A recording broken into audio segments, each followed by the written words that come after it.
think one of the most vital practices is being in the Word. I truly treasure the time when I naturally wake up very early, and it's just me in my chair, my coffee, my Bible, and God. And it's been that way for years. And then from there, I had another wonderful influence who encouraged me to journal alongside my reading plan.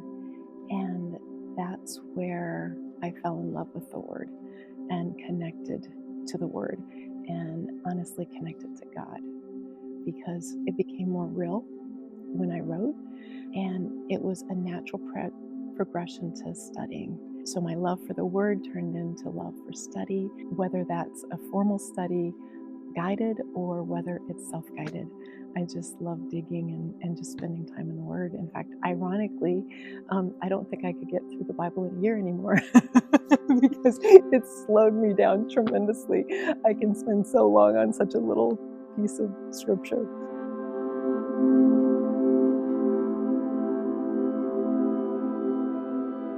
If I can't sleep, I know that I'm not right with God. There's something that's between Him and I, because He is about peace, and abiding in Him is about peace. And if I'm not feeling that peace, then I know I need to get closer to Him. And the way I do that is if I have to get up and go in the other room to read, I do that. And just last week, I had a situation that was keeping me awake. It was pretty amazing in Psalms 4, where he says, "When you are in your bed, search your heart and be silent. Offer right sacrifices." And it continues to say, "and trust in the Lord."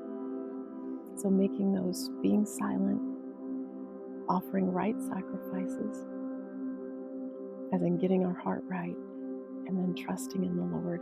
Let the light of your face shine upon us, O Lord. And then verse 8 closed with, "I will lie down and sleep in peace, for you alone, O Lord,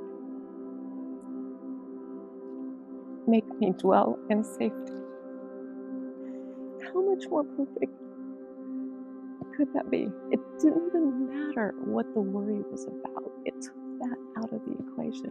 I have a Lord that's so magnificent that it just pales.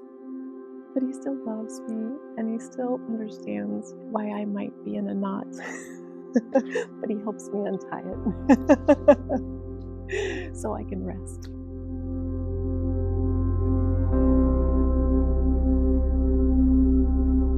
Probably one of the first things that comes to my mind is I spend time at my parents' house, and something that the three of us enjoyed together is outside their kitchen window. They have birds and rabbits galore.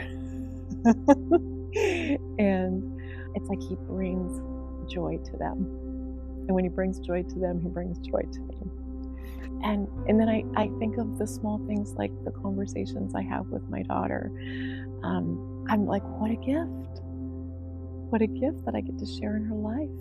And then same with my husband. I think about the simple things like yard work or going to Home Depot or running errands. And I think about the partnership, and then dear friends that He's put into my path. And so I think a lot of the joy comes from the people in my life. People bring me joy.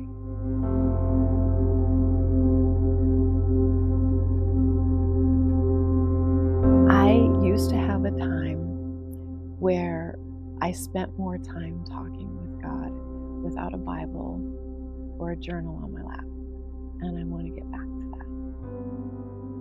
I want to find times where it's just Him and I spend more time listening. So that's something that has become dear to my heart.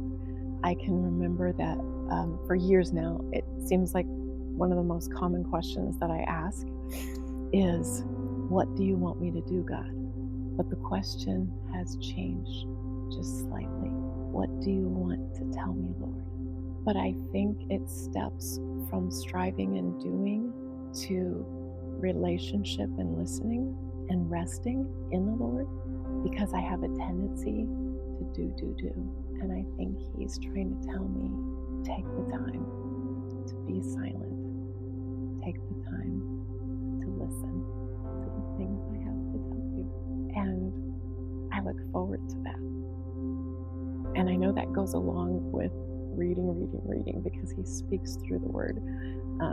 I'm excited to just spend